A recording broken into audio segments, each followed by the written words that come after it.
Jana ama ni juzi tumesikia pale Mombasa kinara wa chama ya ODM Senator Oburu amejitokeza akasema chama cha ODM inataka kiti ya naibu wa rais come 2027. Sisi tunataka kuambia namna hii tukiwa hapa katika ikona ya mlima. Chama ya ODM tumekubali tuko katika broad based government na tutafanya katika serikali ya Mheshimiwa William Ruto tukiwa broad based government, tukiwa tumeshikana kuendeleza umoja wa taifa letu na kuhakikisha kwamba serikali ya Kenya inafanyia wananchi wa Kenya kazi sawa sawa.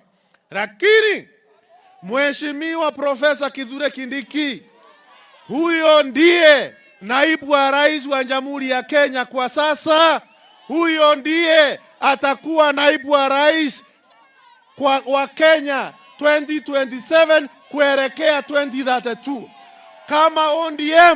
Kama ODM inataka kiti ya naibu wa rais, tuko tayari kuwapatia kiti ya naibu wa rais come 2032 wakati Profesa Kithure Kindiki atakuwa rais wa Jamhuri ya Kenya.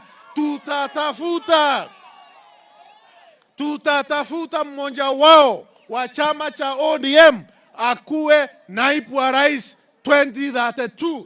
Lakini kwa sasa kiti ya naibu wa rais, it is not vacant.